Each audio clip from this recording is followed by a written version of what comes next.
வறுமை இருளில் வாழ்ந்த எங்களில்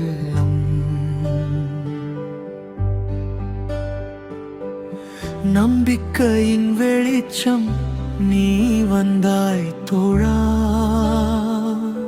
களிமண் குடிசை இன்று கல்வீடானது, அரசின் கருணை எங்கள் கனவாய் மலர்ந்தது. மக்கள் வீடு வந்து ஒரு எடுத்துக்காட்டு.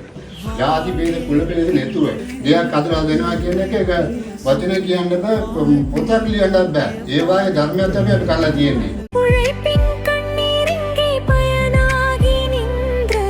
அந்த பிள்ளைகளை பொறுத்தவரை இது உண்மைக்கும் ஒரு கோட்டை, ஒரு மாளிகை.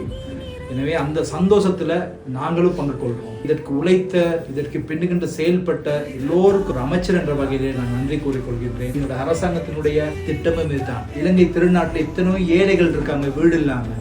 அந்த எல்லா ஏழைகளுக்கும் வீடு கட்டி கொடுப்ப ஜனாதிபதி அனுரகுமார் திசாநாயக்க உட்பட தேசிய மக்கள் சக்தியுடைய அரசாங்கத்தின் நோக்கம் எல்லாருக்கும் இந்த வீடு போய் சேரணும்.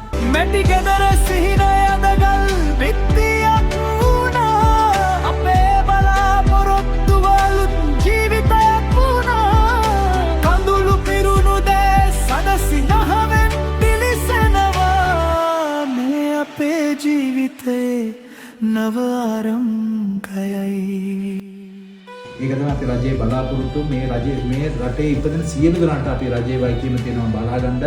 සියලු දෙනාම එකමගේ දරුවෝ වගේ අපි බලා ගන්නවා. ඒ නිසා කිසි බේරයක් නැහැ. අපි සියලු දෙනාම එකතු වෙලා සතුටින් ජීවිතෙන්ද වාතාව අපේ අපිට මට හරි සතුටුයි. ළමයින්ට ආරක්ෂිතව ඉන්න තැනක් තියෙනවා. මම මේ රජයටත් මේ භාරණීය ඇමතිවරුන්ටත් බොහොම ස්තුති කරමි.